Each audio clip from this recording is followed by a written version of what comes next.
Okay, Rachel. So I know you mentioned earlier you felt like you were living in the hood. Now you're living in the suburbs. So how would you describe that transition?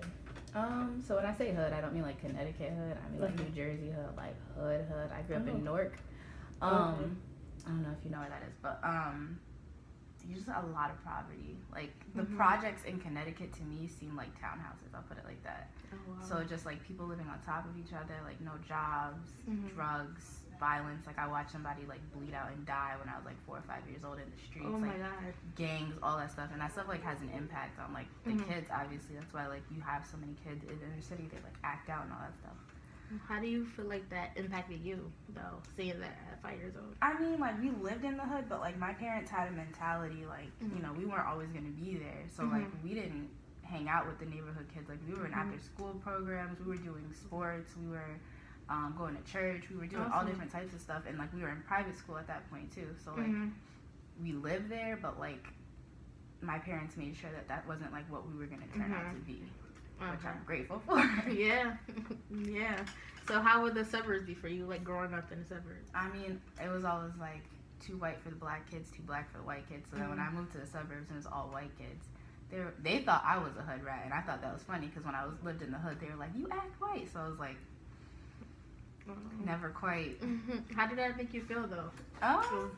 It was cool because like I'm very like sure of myself. Oh, okay. So it was That's like awesome. I had my own little. I always found like a group of people that like didn't really care about all that. It's just who I am. Not really. Oh, she's black. She's supposed to be that. Or like she grew up here. She's supposed to be that. So I never really got caught up in all the rest of it. So it seemed like you had like a lot of community background with. I know you said you was involved in like school programs. Were you involved in religion? You say religion? Okay. What religion background do you have? My mother is like Baptist, and my dad is. I don't know what he is, but like the Jamaican side of my family, like they follow like Rastafarianism. Oh, okay. So I got exposed to that too. Okay. So aside from the keeping your family together when you have kids in the future, what other values will you say or traditions that your family do will you bring that with your family? Definitely like the idea of like togetherness, because I think a lot of times these days like there's a lot of single parents. I mean, you can't really plan to like not be with the person you had kids with, but like just like I don't know, just the togetherness, like having family dinners and like asking my kids like how their day was, like having like that bond with them, because I think a lot of parents these days, they like put their kids in front of a screen and they just don't parent them.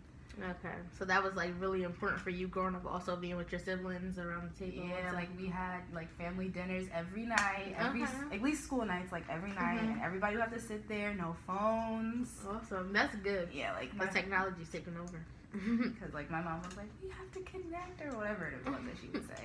Awesome. So yeah, that is pretty good. So it was nice meeting you, and I definitely enjoyed talking to you. I wish you the best of luck in your social work program. You got accepted already, or? No, that's next semester. Well, spring next semester. Spring next semester. Oh, awesome. So I have time. I think I met with my what's it called, advisor. Okay. So he said I'm on track. So are you ready? No? I hope so. Yeah. Okay. You say you want to do art therapy, right? Yes. Wow. Awesome. Okay. Well, that's good. I wish you the best of luck. It was nice meeting you. You too. All right. Thank you.